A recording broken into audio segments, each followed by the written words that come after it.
I Caccapuzza sono una famiglia straordinaria, amano lo sporco in tutte le sue forme, vivono nella sporcizia. La famiglia Caccapuzza, a lavarsi con furore, preferisce di gran lunga il fetore. Io credo che i Caccapuzza non si preoccupino di dare un messaggio alla società, loro vivono liberi di essere se stessi. Ma tu chi sei? Io Sono Rosa, l'idraulica. Piacere, sono venuta qui per riparare il guasto nello scaldabagno.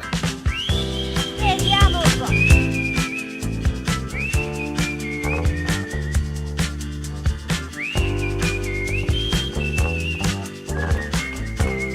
Vi invito a venire a giocare con noi a teatro e a sperimentare un'esperienza nuova di gioco con le cose disgustose. Quello che sento è... formaggio!